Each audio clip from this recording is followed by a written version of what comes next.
let's get started. Do you feel that you've ever experienced discrimination in the workplace based on your gender?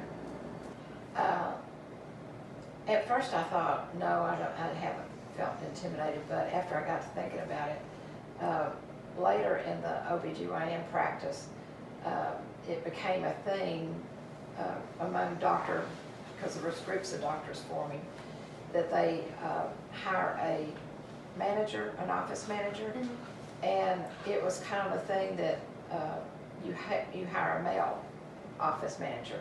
And we were used to being all females working in this group of doctors.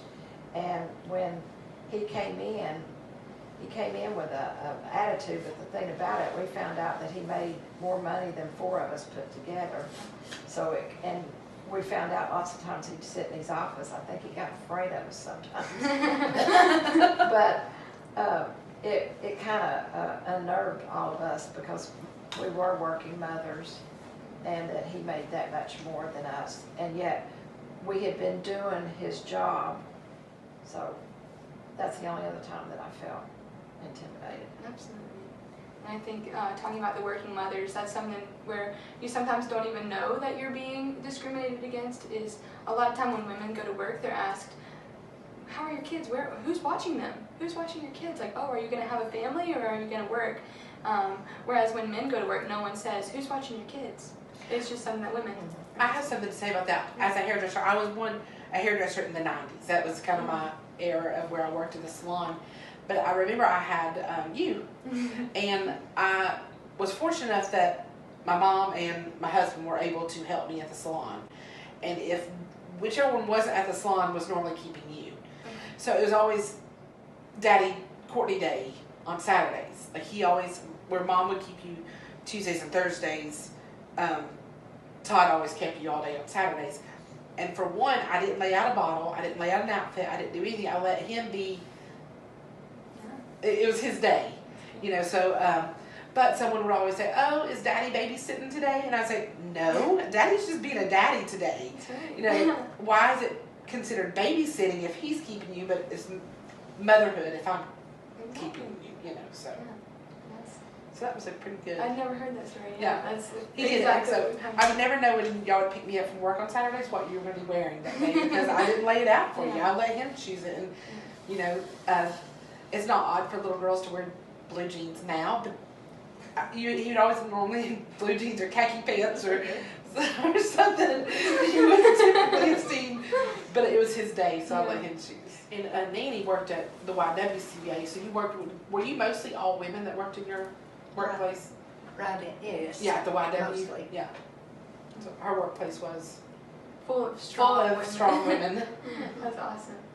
We've learned in class that there's a difference in how people treat boys and girls from a very early age. Even something really interesting that we learned is when a baby is still in its mom's stomach, that if you know it's a boy, you're more likely to pat the stomach, but if you know it's a girl, then you're more likely to rub it, which is just something that's so crazy that you don't even think about. And just the way that you talk to it, like if it's a little boy, you're like, oh, are you running? Like, do you like cars? And then if it's a girl, you're like, you are so pretty. You know, so that's kind of my next question is, did you have to parent your boys and your girls differently for their own safety, first of all, or just, is there anything that you know that you did differently? I tried to teach the girls to be ladies, you know, to act like ladies. And we would, for a while, Brett was the only male in the house, so he was our little man. And so we would let him usually ride shotgun in the front seat when that was legal. And he'd usually watch out, you know, like we'd go out the door and he'd say, it's clear, and stuff like that. He took on the role of trying to be our protector. All 4 of mine are parented differently. I don't think that you can just put one aspect on whether they're girls or boys. However, I got my children in a special way. I birthed my daughters. They came the normal, natural way. And I had them for 3 years, and I had these sweet, cute little girls that did everything just kind of sweetly, and I could say, hold my hands, and I could say, don't touch that, and they wouldn't touch it, you know, or they, it was just sweet. And I got my boys through the gift of adoption. and we actually had where we picked him up was at court. Dylan was being held because he was a baby, but Dalton was a 2-year-old, and he was running and jumping and climbing and through the chairs. There was a vending machine, and he went and stuck his arm all the way up the vending machine, to try to see what he could get out of it. And I thought, what have I gotten myself into? Because, even though he was just 9 months older than Riley, his behavior was completely different than Riley's. So we did learn that we were going to have to be a little bit more structured with the boys at that time. I mentioned to my class earlier, we talked about how a lot of time boys, their emotions have to be suppressed at a really young age, and they're learned that they're supposed to be the man, and they're supposed to be the sturdy oak is a term that we learned. And that's just how the world sees them. But I remember from a very young age, Dalton, and his crying. And so I don't know if you could tell that story a little bit. Dylan is a free emotion, just free crier. Still to this day, he can cry. I mean, he just can cry. He's my baby. I don't know that has anything to do with it. But Dalton, he was 2 when he came into our family, and he just didn't cry very often. But there's times that I knew, he could fall down and really hurt himself, and he just, he just suck it up. And I remember I'd pick him up and I'd hold my shoulder and I'd say, Dalton, buddy, just let it out. Just cry it out. And he, all of a sudden, he would start crying. Yeah. And I'd rub his back. Okay, there. All right, are you good now? And then he could stop it. And I was just like, yeah. But I felt like it was good to let him cry it out because he, because he would hold it in so often. When my children were coming home from the hospital, I had little gowns where they opened up in the front, real pretty, embroidered and all. And their daddy didn't want him to come home in one of those, so he went to town on his own and bought a yellow little suit for Eddie to wear home. So you knew it was going to be different. Well, I've got one more question for you guys. So another thing that we've learned in this class is that feminism has come in different waves. So at some points it was seen by society as a really negative thing. Sometimes it was seen as a good, positive change that needed to happen. So that's what the main reason that I called you guys here is, just to get different women of different ages to kind of talk about what feminism was like when you were growing up, or if you consider yourself a feminist, or if that was even a thing when you were growing up. Just if you guys could talk about that a little bit. Can we start? Yeah. I'll start. So I grew up 80s and 90s. I was a kid in the 70s. Maybe even as a teenager, I might have said that I was a feminist in what it meant then, because I was just strong and I knew I was independent and I could do anything that I wanted, and I put my head to it, I could get it done.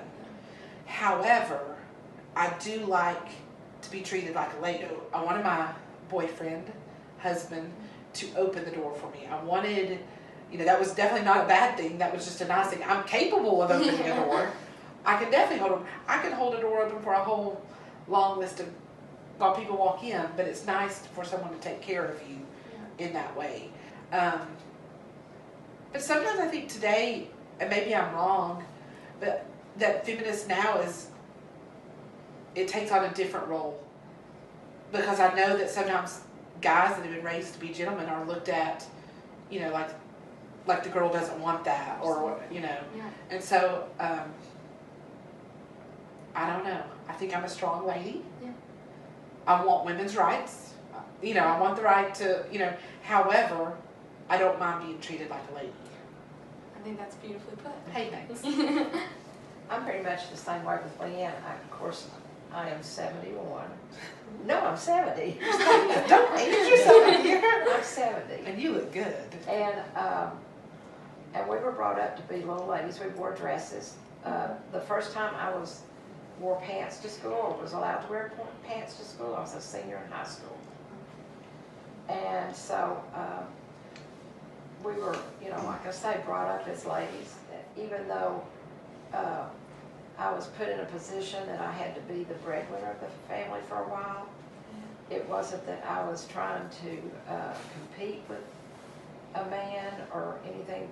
The only thing that I found that was hard with the other women I worked, that there was some people that a man and woman did the same job, and a man got paid much, much more than, and for instance, your granddaddy, your dad, he worked at Robbins Seatbelt Company, and he just put them in a box, and there was women there that were head of household that was doing the sewing, putting the seatbelts together and everything, and they made less money than he did, and it was just a summer job for him. And what year or when was that? What era was that? That was, he had just come back from Vietnam, so it was around 71.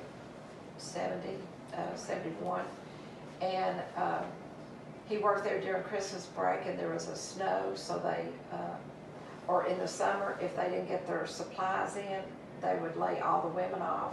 And he and another guy came in to work, and they got paid, where the women weren't asked to, they didn't rotate it or anything. I think the movements that are going on today are, I don't know, it's the movement is more about just them, the person, and not the group. Does that make sense? Yeah. So, do you guys have any closing statement or any advice or anything? I think it's neat, seeing 4 generations in here talking about how life is